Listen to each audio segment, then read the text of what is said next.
guardian of birth, healer of the sick, comforter of the aged, to the profession of medicine, to the men and women who labor in its cause, this story is dedicated. Thus begins each episode of Meredyth.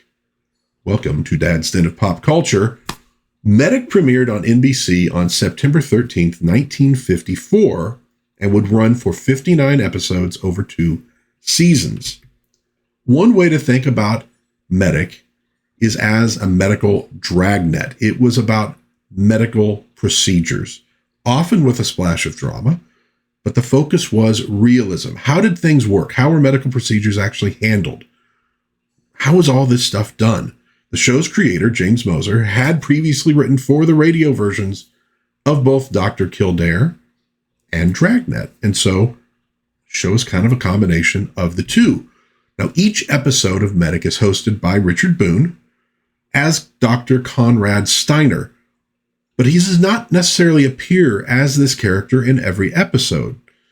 Now, when he is in an episode, though, being that it is Richard Boone, he is freaking awesome. You know, you probably know this guy from, say, Have Gun Will Travel, or maybe some other things. Great actor. He begins every episode by introducing the branch of medicine that will be examined that week, and then briefly sets up the episode and the doctor or other medical practitioner the episode centers around. Now, other than Boone, the acting in the show varies from pretty solid to a little bit weak, honestly, but the stories are generally quite good, although they're not always easy to handle. Meredyth episodes do not always have a happy ending. Among the more dramatic episodes are those involving an infant discovered in a vacant lot with quicklime stuffed down her throat. And the whole episode is about her growing up in this hospital so that doctors can nurse her back to health and do reconstructive surgery to remove the scar tissue that keeps her throat closed. It is a tough episode, but does have ultimately, a happy ending. Red Christmas involves an automobile accident due to drunk driving after a Christmas party, and a young woman who might lose her sight as a result.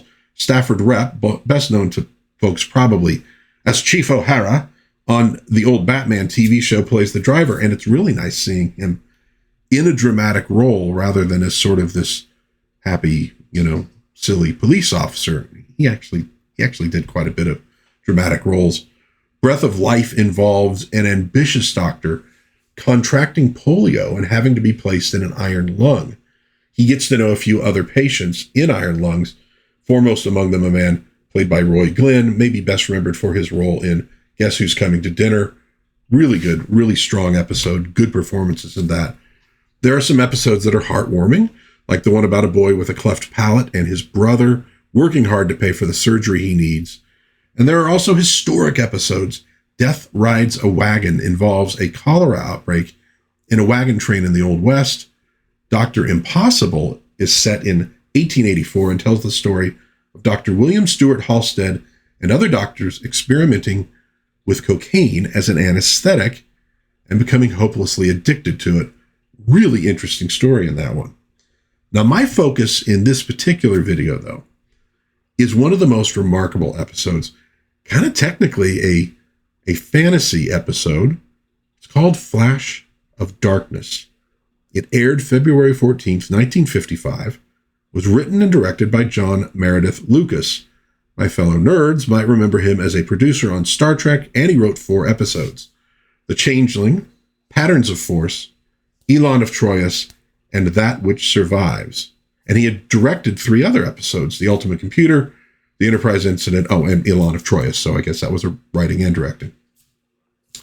The episode begins with Boone as Dr. Steiner saying the following: Tonight's presentation is in the field of emergency first aid. The object in point, an armband, bearing the letters CD. The case in point, Conrad Steiner, MD, age 42, married, father of 2 children. Although seemingly in good physical condition, he's actually in very grave danger. The danger does not threaten him alone. It is a vicious, virulent disease, which may very well destroy all mankind. Okay, quite a setup. The episode begins with a phone call to Dr. Steiner's office. Perfectly normal, perfectly routine. There's a civil defense yellow alert. Maybe a test, maybe practice, but he's not sure. He tells his nurse to send his patients home. He's going to call his wife and then get over to this warehouse where he's assigned.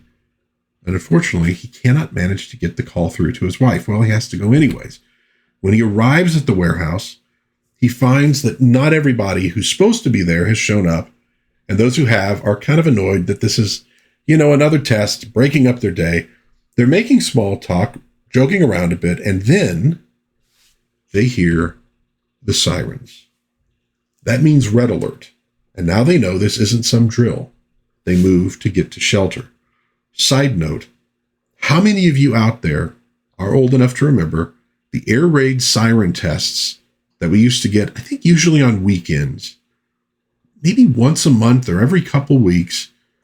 Our sirens were on top of the elementary schools, but you could hear them, obviously, for miles around. You'd be, summertime, you're playing out in the yard, whatever, and then all of a sudden, really, really, really loud. It would last for a little while. They had to test these things.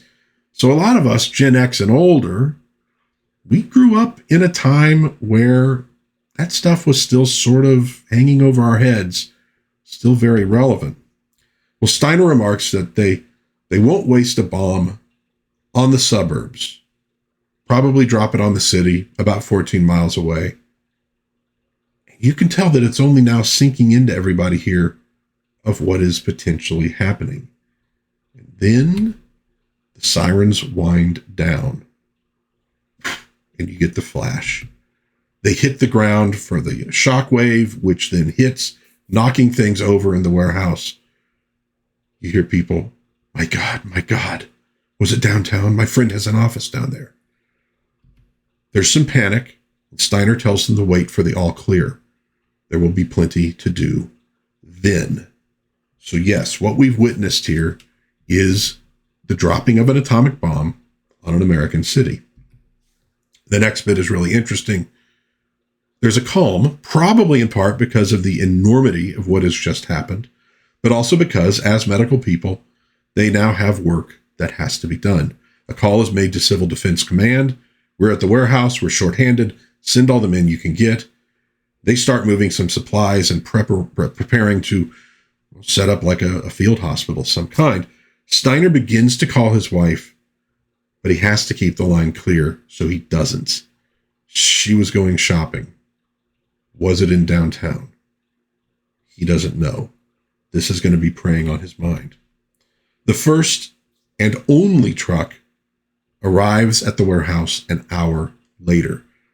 People are kind of annoyed about how long it took where the other truck. You get the idea. They start loading. They need to be set up before dark. And set up, like I said, means a field hospital. They are stopped as they're driving where they need to go by a civil defense guy. Steiner tells them who they are and, where they're going, etc. You can't go any further. The fire lines aren't stabilized yet. We've been 3 hours traveling 5 miles. You get a sense of the chaos and destruction, even though you really haven't seen anything yet, other than a few things knocked over in a warehouse. They're buffeted by these winds that are caused by the heat of the fires. Early TV really knew how to work within a budget. Again, you don't see a lot, but they're good at suggesting what's really going on. Well, Steiner sees a grammar school nearby and decides they'll set up there since they can't get any closer to the city, but everything's out. Water, gas, power, phones, etc. They get in there. The school looks like a ruin, so they have to clear stuff out to set up. You get some flourishes here, typical of 50s TV, and film in terms of drama, and really the kind of thing that would, go on for a few decades. You see One Nation Under God, Indivisible, with liberty and justice for all written on the chalkboard. They're trying to be poignant, and it is, but really the poignant stuff is coming. You hear them get the latest report from Civil Defense. Ground Zero was 1 mile east of Union Station. It was a nationwide attack. There's not much information. Steiner and the other doctors start treating patients, just a few at first, an old woman with an injured arm, a boy who got peppered with glass. His brother ran outside to see the flash, and now he cannot see. He was throwing up, so Steiner knows he got hit with a massive dose of radiation and is not going to survive. He sends him to the isolation ward and tells his brother he can stay with him. The boy wants to call his mom, who works downtown. So you're seeing, like, people don't know, but Steiner knows, and he has to keep carrying on. One of the patients isn't too badly hurt, so he offers to help. This actually tracks, I think, with reality. There are a lot of people who in these crises pitch in to help their neighbors. Of course, not everybody does that. The surgery scenes in this episode really struck me. Very reminiscent of what I grew up with watching MASH on TV, which was filmed in the 70s and early 80s, which was set a few years actually before this episode would be set and it was filmed. Presumably the experience of field hospitals in Korea and World War II informed what they were doing here, but they do a really, really good job, I think, of depicting it. Just as a side note, my grandfather was a doctor who served in World War II, specifically taking care of the injured after the bombs, or the bomb was dropped on Hiroshima.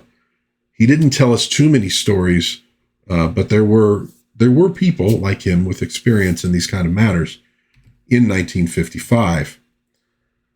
Well, they're short on supplies. The conditions are primitive. They're shorthanded. They're getting tired.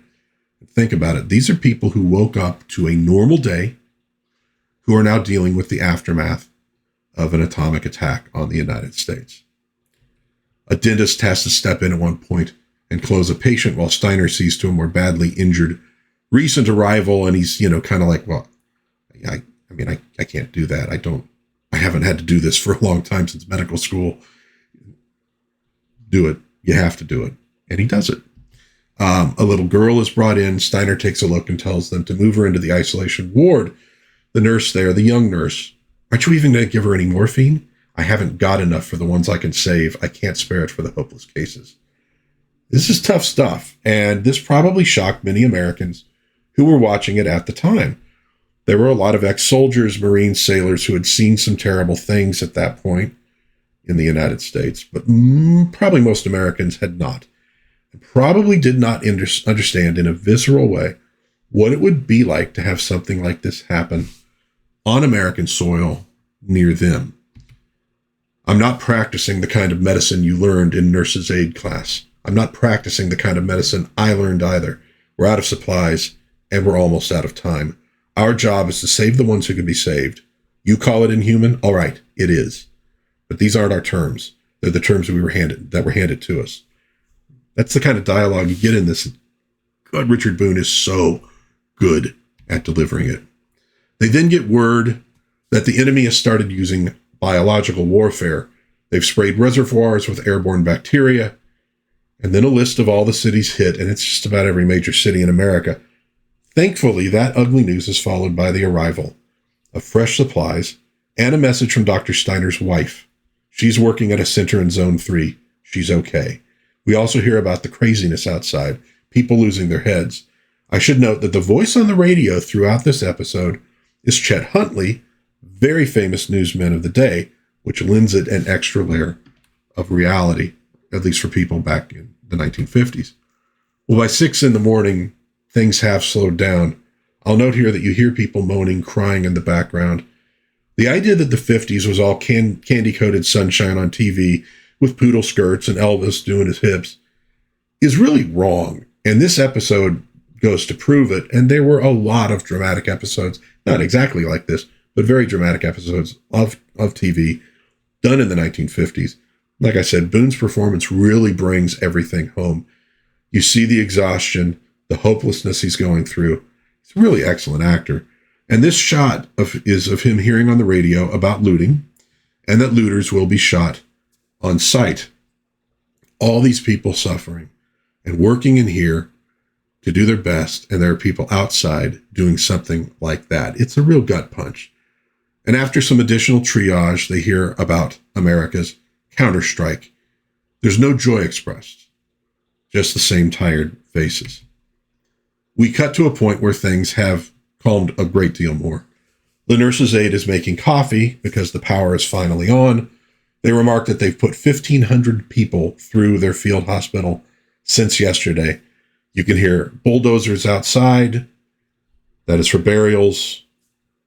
As he says, we can't do anything about them. Let's take care of the living.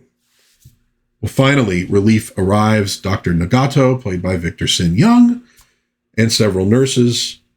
And he notes that his wife is waiting for him at a local control. Again, she's okay. And as the original crew file out, looking kind of like The Walking Dead, Steiner is approached by the boy that we saw earlier. His brother didn't make it. He embraces the boy and lets him know that he's coming back with him. It will be a better tomorrow. It will be a lot better tomorrow. The episode ends with a message about the need to fund, equip, and staff civil defense installations. Millions will die in a nuclear war, but millions more can be saved. It ends with this emblem, the sound of beeping, and then an explosion. All right. Some final thoughts on the episode and the series. It's a tough episode, and it amazed me when I saw it because it was not something I was expecting. I'd seen many episodes of the TV at that point. It's, somewhere in the middle of the series. So I knew just how, hard-hitting an episode of Meredyth could be. Didn't see this one coming, and it was fascinating. The way it reminded me of MASH especially was just but it reinforced for me, because I've watched a fair amount of 50s TV, and not just I Love Lucy, which is probably, I'd say for the vast majority of people, if they've seen any 50s television, it's I Love Lucy or maybe Adventures of Superman. Doesn't really sum it up. I'd seen enough dramatic stuff from the 50s to know, but it really reinforced to me how hard-hitting 50s dramatic television could be.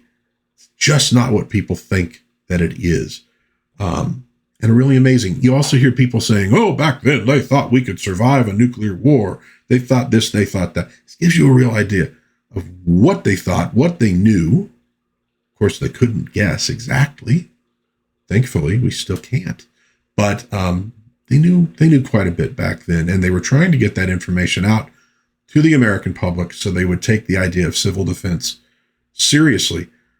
In the mid-50s, the potential for a nuclear war, which at this point would have been fought with bombers rather than ICBMs, although those would be coming along pretty soon. But the idea of such a thing happening between the United States and the Soviet Union was probably a lot greater than it was, say, by the late 70s into the 80s when I was growing up. So we still knew it was a potential, it was a possibility.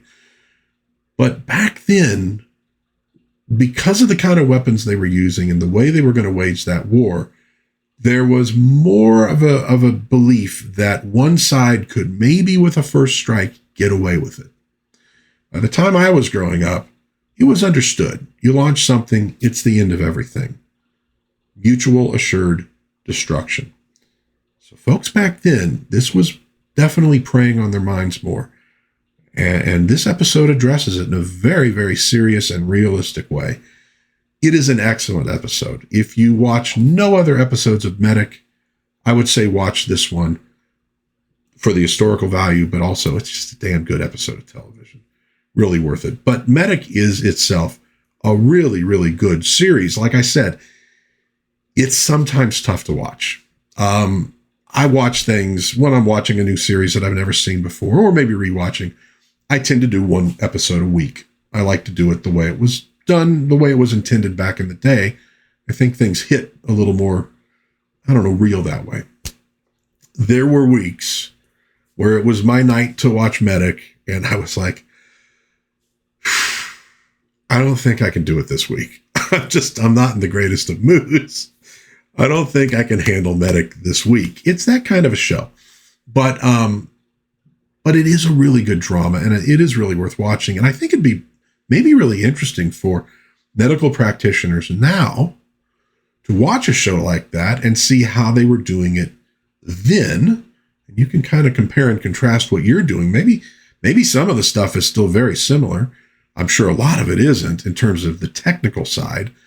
The emotional side, probably a lot of it's very similar. And it is, like I said, it's a medical procedural. It does aim for realism. I couldn't tell you how well they did with that realism because it's just not in my realm of experience, but I think they did a pretty darn good job of it. So, Medic, Flash of Darkness, an amazing series and a really amazing episode. You might want to give that a look. If you've seen this show and like to comment on it, please put that in the comments. I'd love to hear from you, what you think about it. If you have any questions, I would be happy to answer them there. If I can, I will do my best to avoid a whole lot of spoilers. If you enjoyed this review of Medic, please give it a like. Maybe think of subscribing to the channel, sharing with a friend. That would be very cool. But until next time, God bless everybody. Please be kind to one another. Have a little bit of fun out there. I know I can't really say, have fun. Go watch a Flash of Darkness. It's not fun in that way. But aside from watching Flash of Darkness, try to have some fun out there. And I will see you again, hopefully soon, in Dad's Den of Pop Culture. Bye-bye.